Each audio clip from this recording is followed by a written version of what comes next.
Il y avait dans ma cuisine une tasse que je n'osais plus toucher. Elle était blanche, fine, avec un éclat discret qui me rappelait les choses qu'on croit éternelles jusqu'à ce qu'elles se brisent. Elle n'était pas cassée, juste abandonnée.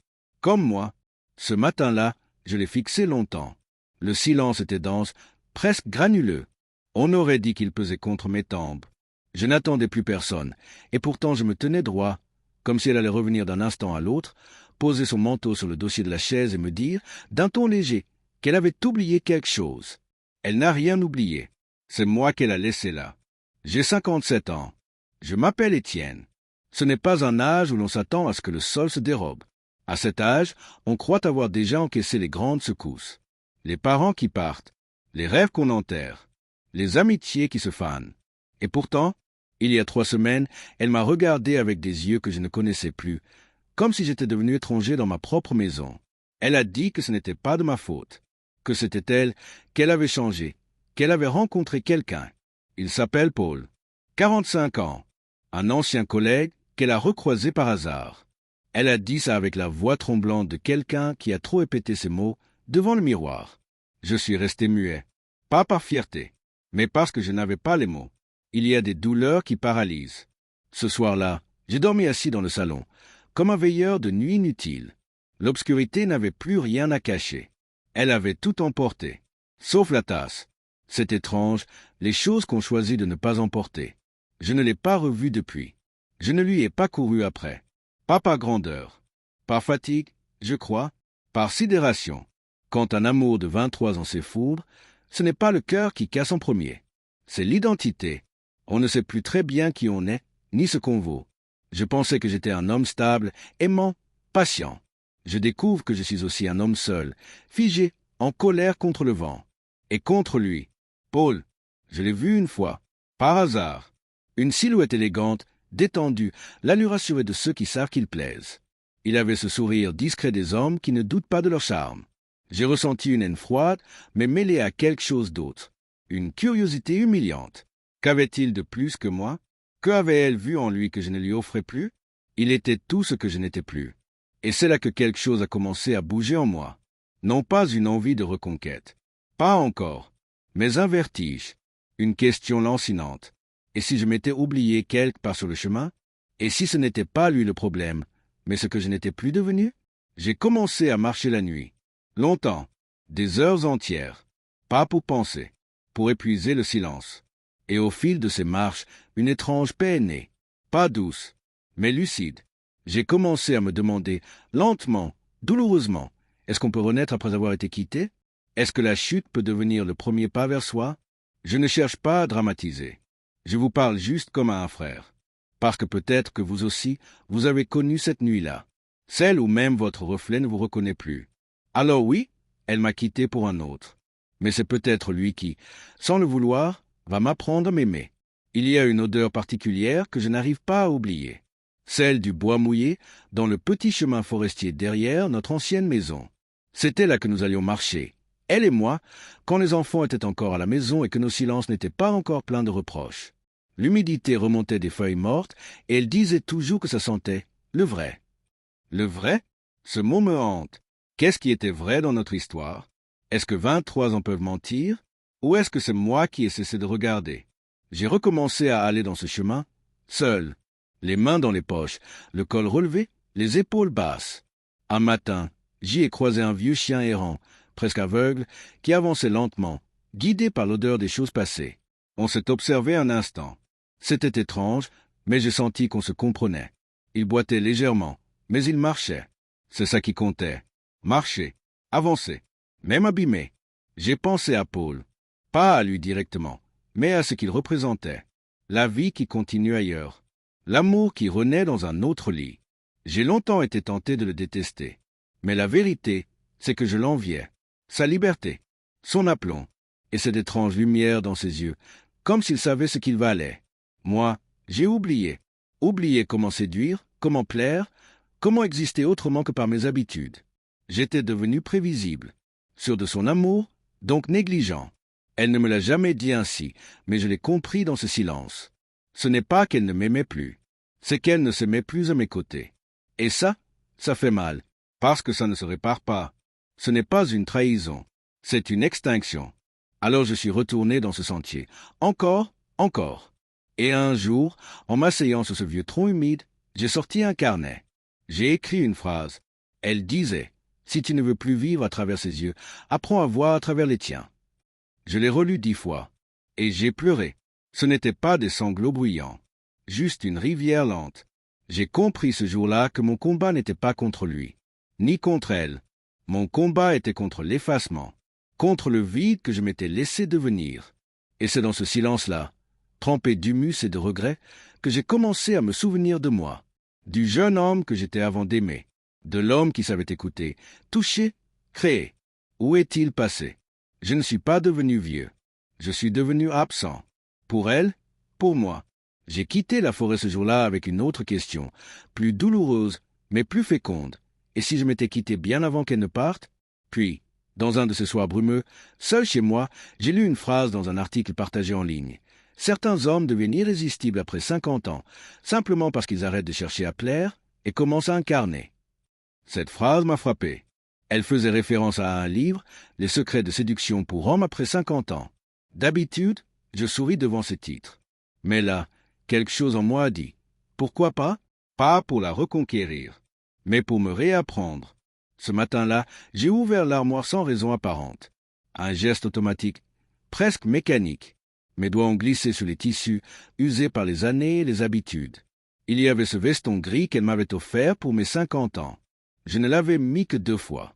Trop élégant pour mes journées, trop chargé de souvenirs pour mes soirs. Je l'ai sorti, juste pour voir. Je l'ai passé sur mes épaules, lentement, comme on remet une peau oubliée. Il tombait bien, un peu large aux épaules, comme si je m'étais rétréci. J'ai marché jusqu'au miroir du couloir. C'était moi, mais ce n'était pas moi. Il y avait ce regard fatigué, ce pli au coin des lèvres qui n'était pas là avant. Mais il y avait aussi quelque chose de nouveau, une absence d'attente, une forme de calme.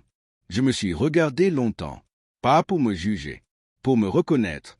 Je me suis souvenu qu'autrefois, je prenais soin de moi, pas pour séduire, mais pour me sentir vivant. Et puis les années passent, les priorités changent, on se dit que l'amour suffit. Et l'on oublie que l'amour, ça se nourrit aussi de regards, de surprises, de mystères. Je l'ai aimé de tout mon être, mais peut-être pas de toute mon attention. Ce veston était une relique, mais aussi un rappel. J'ai décidé de sortir avec, pas pour une occasion, juste pour moi. J'ai pris un café en terrasse. C'était un matin frais, le soleil jouait avec les vitres, les passants glissaient comme des ombres pressées. J'étais là, seul, le dos droit, le regard vers rien. Et une femme à regarder. Pas longtemps, mais son regard n'était pas vide. Il n'y avait rien de séducteur, rien d'explicite. Juste ce petit éclat d'intérêt qui m'a surpris. Comme si, malgré mes années, malgré mes cicatrices, je projetais encore quelque chose de vivant. Je n'ai rien dit. Elle non plus. Mais ce bref échange m'a suivi toute la journée. De retour chez moi, j'ai allumé la radio. Une chanson de Léo Ferré passait, et soudain, j'ai eu envie de bouger les meubles. Rien de spectaculaire. Juste déplacer le fauteuil, jeter les vieux journaux, aérer les pièces. Comme si en nettoyant l'espace, je pouvais aussi nettoyer ma mémoire. Chaque geste, chaque poussière, chaque tiroir ouvert, tout me ramenait à elle. Mais étrangement, ce n'était plus douloureux. C'était nécessaire. Il faut parfois désencombrer pour respirer. C'est en pliant un vieux pull qu'elle avait tricoté que j'ai trouvé une lettre. Courte, froissée, une ébauche de mots qu'elle n'avait jamais terminée. Étienne, je ne sais plus si tu me vois. Juste ça, cette phrase, elle suffisait. C'est là que j'ai compris. Elle était partie bien avant de partir. Et moi, je m'étais effacé bien avant qu'elle ne cesse de m'aimer. Ce veston gris, ce regard croisé en terrasse, ce coup de vent dans les rideaux, tout ça formait une suite logique. Pas vers elle, vers moi. J'ai refermé l'armoire, lentement. Ce n'était plus une tombe, c'était une ouverture. Et je me suis dit, à voix basse, comme une promesse, je vais me retrouver. Pas pour plaire, pour exister. Les dimanches sont les pires. Quand on vit à 2, on s'en rend rarement compte. Il y a les courses, les repas improvisés, les discussions qui traînent sur le canapé. Même les silences sont partagés. Mais seul, le dimanche devient un écho, une lente descente vers soi. Ce matin-là, je me suis réveillé trop tôt. Le jour perçait à peine derrière les rideaux. Je suis resté allongé, les yeux ouverts, à écouter le bruit de mon cœur. Il battait fort, sans raison, ou peut-être à cause de tout. Le vide, l'absence, le poids des regrets qui me collaient à la peau comme une seconde chemise. J'ai pensé à lui. Paul, ce qu'il faisait à cette heure-là. S'il dormait à côté d'elle. S'il l'écoutait respirer.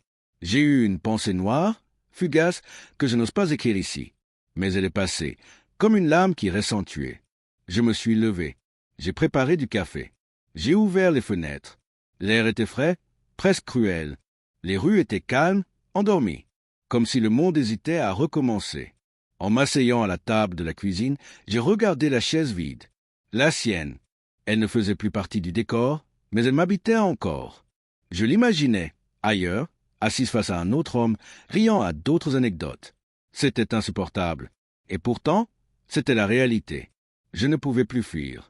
Je n'étais pas prêt pour la joie, mais je pouvais au moins affronter la lucidité. J'ai décidé de marcher.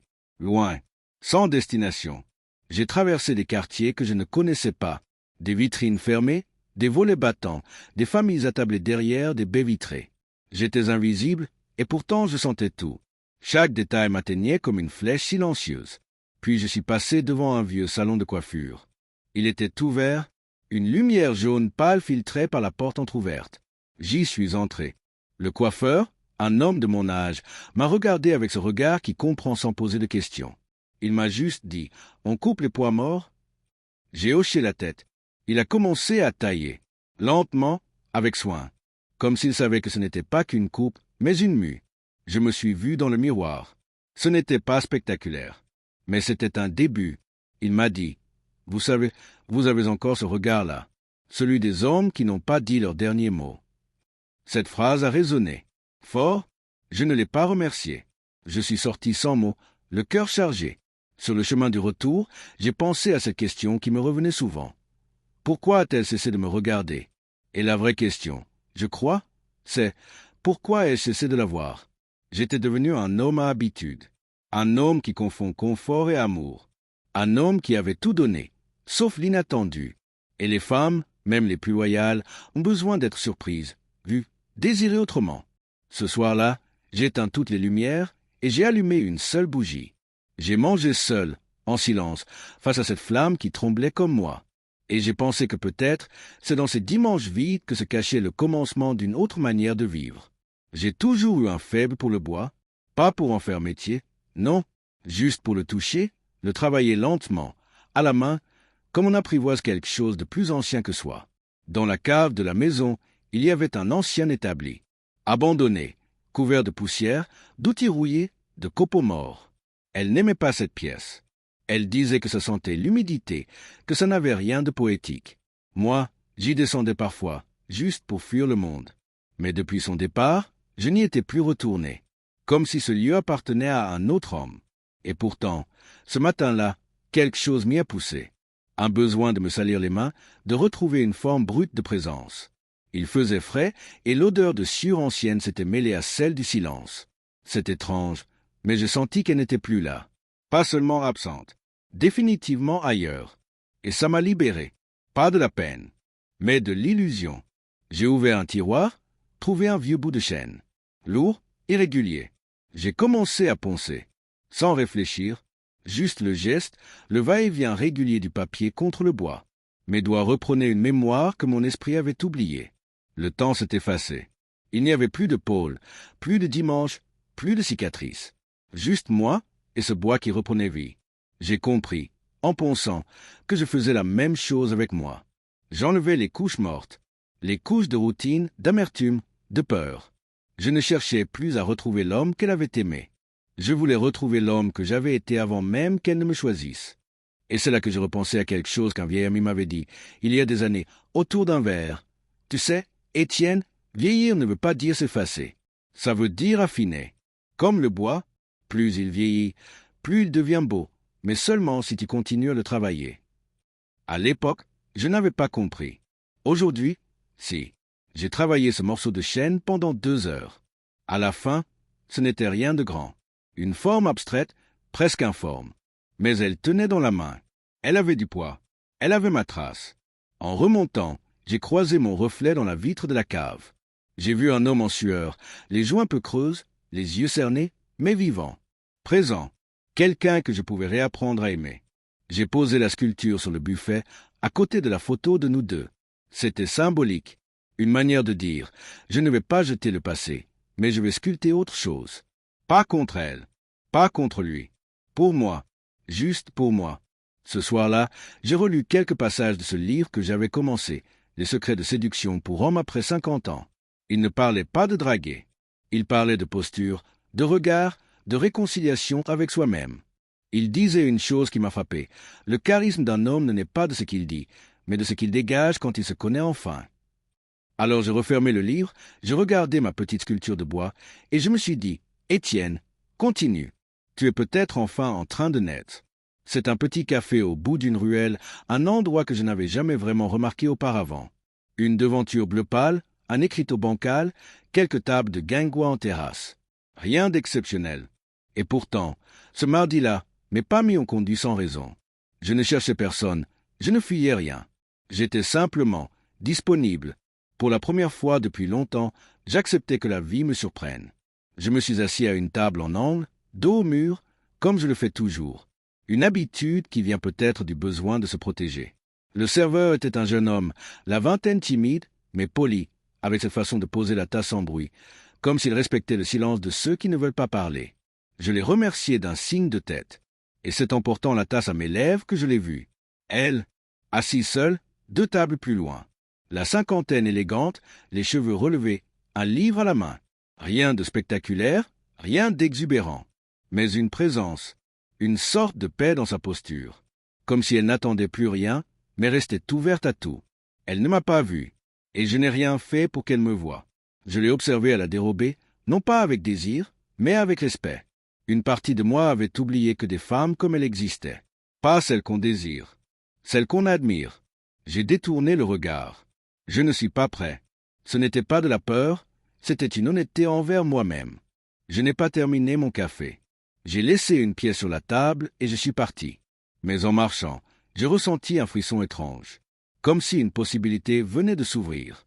Rien de concret, mais l'idée même que l'inconnu pouvait encore me tendre la main. Et c'est là que j'ai compris que ce que je reconstruisais en moi n'était pas une revanche. C'était une ouverture, un espace pour autre chose, une autre manière d'aimer, ou de ne pas aimer, mais de vivre autrement, plus libre, plus ancré. En rentrant, j'ai rangé l'atelier. Tout, les outils, les copeaux, même les vieux cartons. J'ai accroché une étagère. J'y ai mis la sculpture. Et à côté, une photo de moi, jeune. Pas pour flatter mon ego, pour me rappeler d'où je venais. J'ai aussi commencé à écrire. Pas des confessions, des fragments, des bouts de pensée, une forme de dialogue intérieur. Un soir, j'ai écrit cette phrase. Je ne veux plus être celui qu'on aime malgré lui. Je veux être celui qui s'aime assez pour ne plus mendier l'amour. Je l'ai relu 3 fois, puis j'ai fermé le carnet. À 57 ans, j'apprends à vivre comme on apprend une langue étrangère. Lentement, maladroitement, mais avec détermination. Et peut-être que la vie, ce n'est pas de retrouver ce qu'on a perdu, c'est de découvrir ce qu'on n'a jamais osé chercher. C'était un soir gris, entre chien et loup, ce genre de crépuscule où la lumière semble hésiter à mourir. J'étais assis sur le canapé, une tasse de thé refroidie entre les mains, quand le téléphone a vibré. Pas de sonnerie, juste une lumière discrète, presque polie. Je n'attendais aucun message. Et pourtant, il était là, d'elle. 6 mots, rien de plus. Est-ce que je peux t'écrire? J'ai relu la phrase, comme s'il y avait un piège entre les lignes. Mon premier réflexe a été de poser le téléphone, de respirer, de me lever même, comme si bouger physiquement pouvait me soustraire à ce tremblement intérieur. Puis je suis revenu, j'ai regardé l'écran, toujours allumé, obstiné. J'ai répondu « oui », rien de plus. Pas de point, pas de majuscule, juste une permission. Quelques minutes plus tard, un deuxième message est arrivé, plus long, plus lourd. Elle me parlait de ses insomnies, de ce qu'elle n'avait pas osé dire avant. Elle disait que ce n'était pas contre moi, que ce n'était pas vraiment pour lui non plus. Elle disait qu'elle s'était perdue, que l'idée de tout quitter l'avait séduite plus que l'homme lui-même. Elle disait que, parfois, elle regrettait, mais qu'elle savait que revenir serait trahir une nouvelle fois. Je suis resté figé. Pas de colère, juste une fatigue ancienne qui remontait, une lassitude de comprendre trop tard. J'ai tapé une réponse. Je l'ai effacée, puis une autre, effacée encore. Finalement, j'ai écrit « Je te remercie pour la vérité, mais je suis en chemin, pour moi, et je ne veux plus m'arrêter. » J'ai envoyé, et j'ai senti une étrange paix m'envahir. Elle ne m'avait pas écrit pour revenir. Elle avait besoin d'être entendue. Moi, j'avais besoin de poser une limite, de dire « assez ». J'ai éteint le téléphone, sans haine. Ce n'était plus une guerre. Ce n'était même plus une histoire d'amour. C'était une page tournée, pas déchirée, tournée. Et ça change tout. Cette nuit-là, j'ai rêvé que je marchais sur une route de campagne, seul, sous la pluie. Mais j'avançais, les vêtements trompés, le vent de face, mais le pas décidé. En me réveillant, je me suis dit que ce rêve disait la vérité. Je ne suis pas guéri, mais je suis debout. Et parfois, c'est tout ce qu'il faut. J'ai repensé à ce livre, Les secrets de séduction pour hommes après 50 ans, que j'avais presque terminé. Une phrase me revenait, comme un mantra discret. La véritable séduction commence quand l'homme cesse de chercher à être aimé, et commence à aimer sa propre présence. J'ai refermé les volets, pris un bain chaud, et j'ai souri, seul.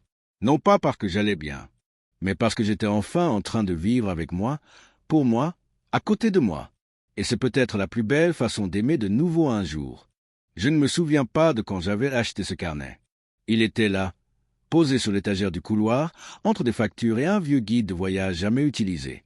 Sa couverture rouge était un peu ternie, le cuir souple au toucher, comme un objet qui attendait d'être pris au sérieux. Je l'ai ouvert par curiosité, pensant y trouver des listes oubliées ou des notes de bricolage. Mais les pages étaient vierges, absolument blanches. Et quelque chose en moi s'est figé.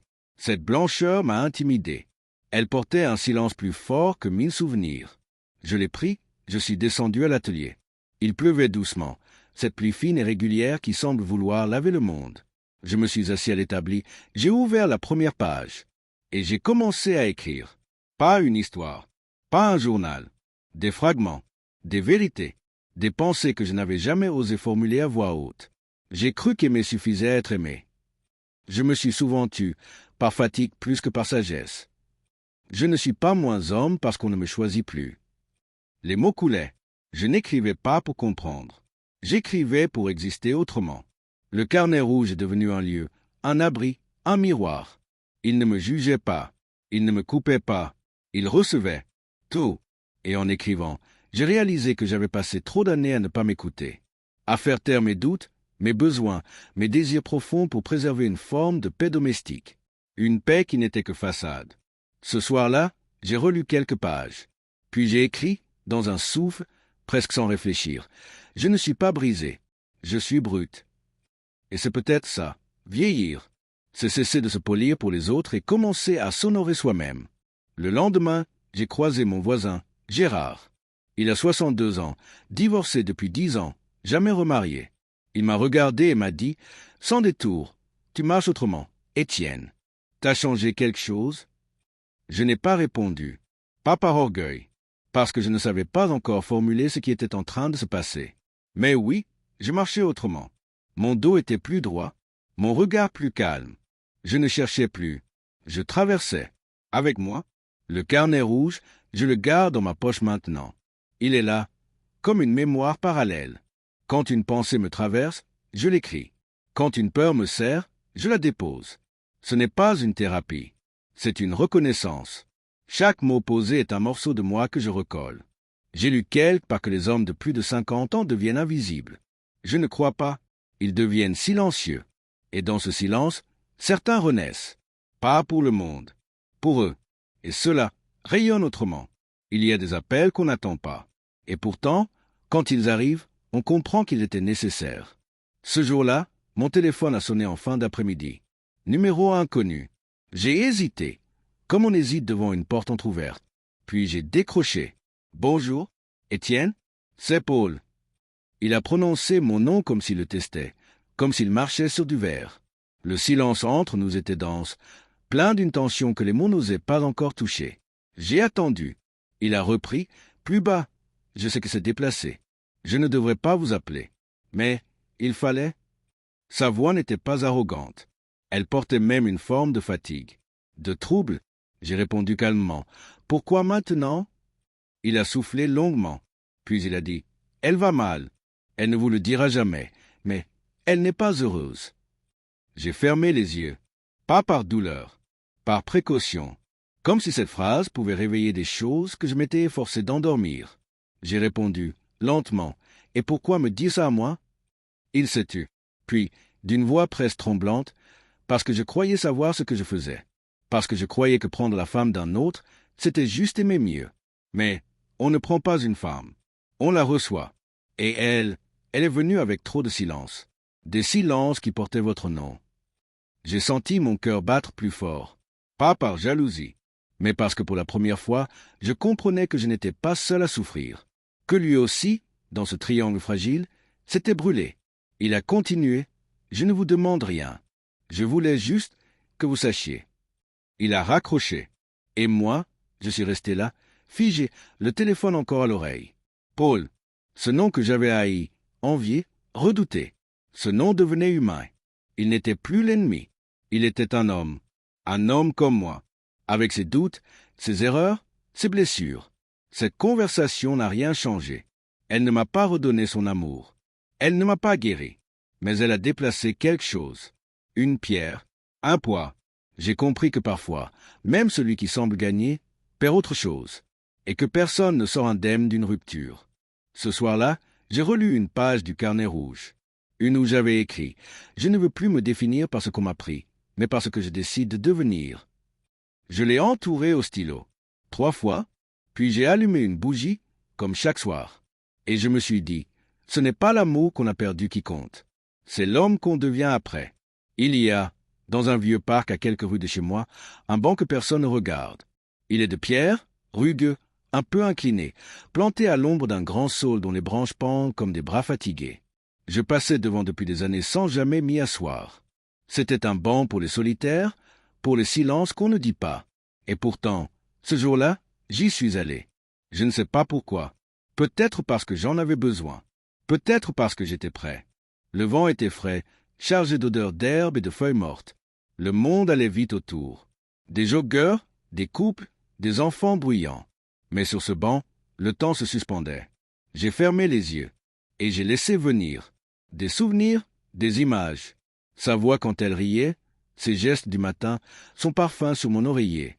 Et puis la dernière fois que je l'ai vue, son dos en partant, ce dos que j'avais caressé 100 fois, que je connaissais comme un paysage intime.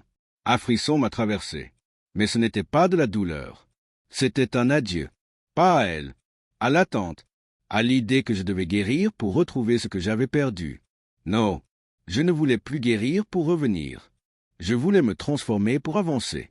J'ai sorti le carnet rouge, et j'ai écrit, d'une écriture lente, « Ce n'est pas elle qui m'a quitté, c'est moi qui me suis quitté d'abord, sans le voir. » Puis j'ai relevé la tête.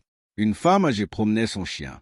Elle m'a regardé, puis s'est approchée, sans raison, comme si elle sentait que ce banc appelait la vérité.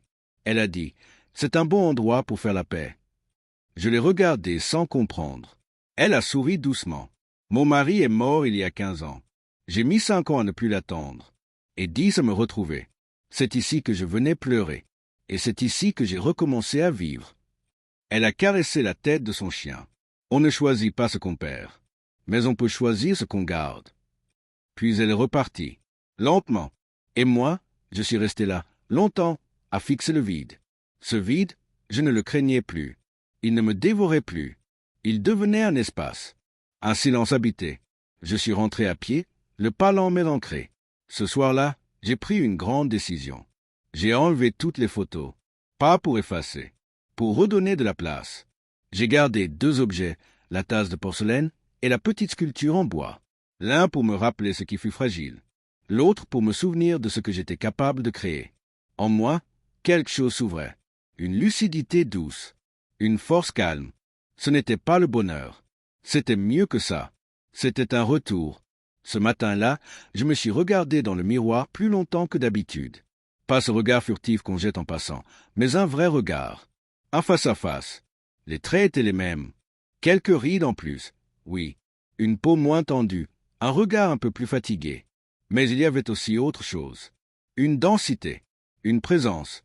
Je ne me cherchais plus dans les yeux des autres. Je me trouvais, là, dans ce silence. Et pour la première fois depuis des mois, j'ai parlé à voix haute. Pas fort, mais avec une sincérité qui m'a ému. J'ai dit, « Tu es encore là, et tu côtes. » Ça peut sembler dérisoire, ridicule même, mais ces mots, je ne les avais jamais dits pour moi. Je les avais offerts, répétés, murmurés pour elle, pour d'autres, pour le monde. Jamais pour l'homme que j'étais. J'ai senti quelque chose s'adoucir.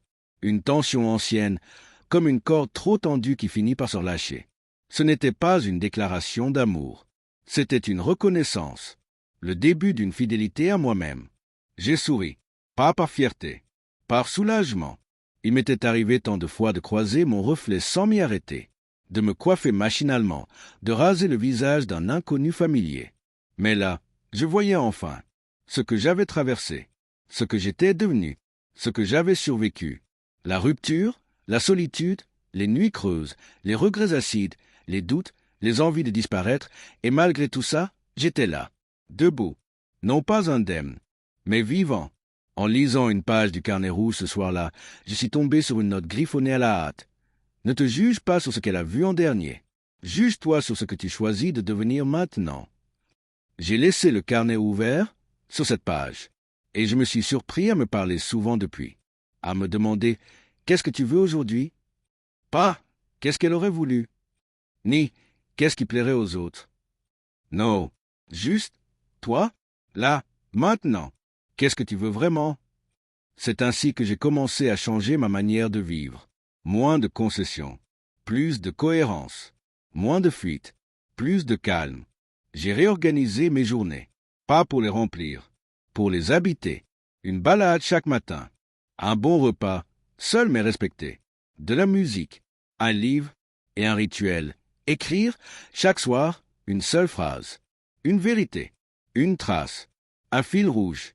Et dans ce cheminement, quelque chose s'est levé en moi, une sorte de lumière intérieure, non pas éclatante, mais constante. Un feu doux, elle est arrivée par courrier. Une enveloppe crème, écriture soignée, presque cérémonieuse. Mon nom, rien d'autre.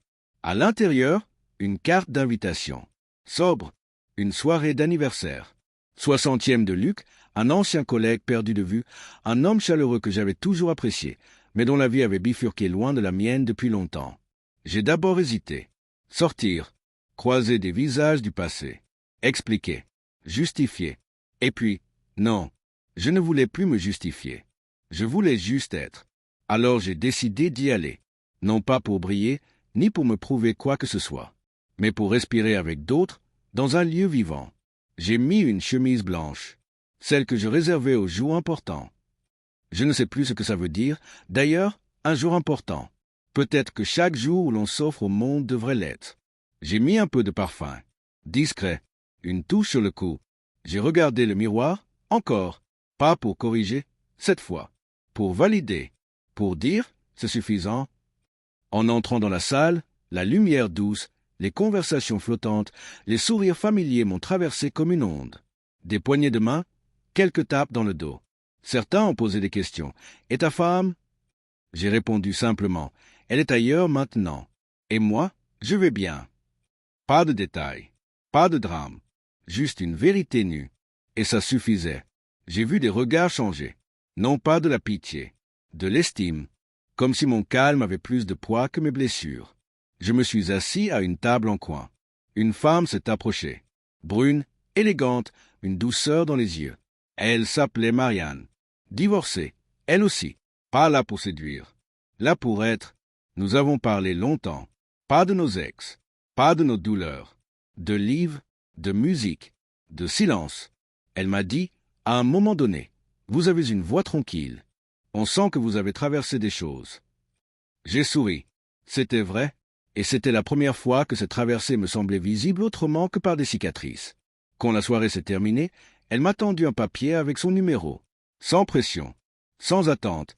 Justin, si un jour vous voulez parler encore. Je l'ai pris, pas comme une promesse, comme une possibilité. En rentrant, la nuit était froide mais claire. J'ai marché lentement. Je n'avais pas bu, mais j'étais ivre d'un autre vertige, celui d'être enfin revenu à moi. J'ai ouvert le carnet rouge, et j'ai écrit « Je n'ai rien cherché ce soir. Mais j'ai tout trouvé, la preuve que je peux exister, entier, sans me trahir. Puis j'ai soufflé la bougie, et j'ai dormi d'un sommeil calme, profond, sans rêve. Parce que parfois, la paix est déjà un rêve devenu vrai. Il y avait, dans mon enfance, une cabane en bois au fond du jardin de mes grands-parents. Un abri minuscule, sans fenêtre, où je passais des heures, seul, à inventer des mondes, à parler à voix haute comme un petit roi caché. Je ne sais pas pourquoi ce souvenir m'est revenu ce matin-là. Peut-être parce qu'en me réveillant, j'ai senti une légèreté nouvelle. Un vide non plus menaçant, mais fertile. J'ai décidé d'y retourner. Pas à la cabane, elle n'existe plus, mais à ce que je ressentais dedans. Cette sensation d'être complet dans ma solitude. Alors j'ai pris la voiture, direction le village de mon enfance. Il m'a fallu 2 heures. 2 heures de route bordée de champs, de virages familiers, de souvenirs silencieux. J'ai traversé les rues lentes, les volets fermés, les bancs usés. Le temps n'avait pas changé les lieux. Même moi, oui, j'ai garé la voiture devant l'ancienne maison. Elle était là, intacte, un peu fatiguée, comme moi, mais debout. Le jardin avait changé. Plus d'herbe, moins de fleurs. Mais au fond, l'espace vide où était la cabane me parlait encore. J'ai fermé les yeux, et j'ai revu le petit garçon que j'étais. Vif, curieux, libre.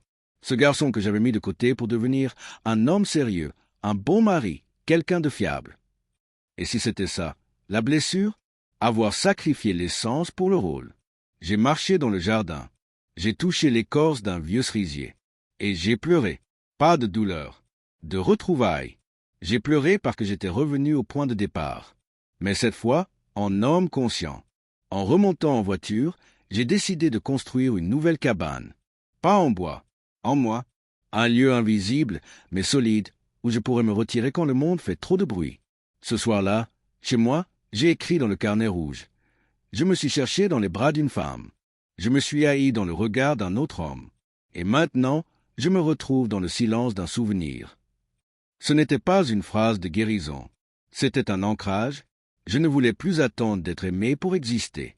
Je voulais exister, et si l'amour venait, tant mieux. Sinon, je serais quand même debout, fort de moi-même, et libre. Une dernière chose m'est revenue avant de m'endormir. Cette phrase du livre Les secrets de séduction pour hommes après 50 ans, lue des semaines plus tôt, mais restée dans un coin de ma tête comme une braise. L'homme séduisant n'est pas celui qui charme.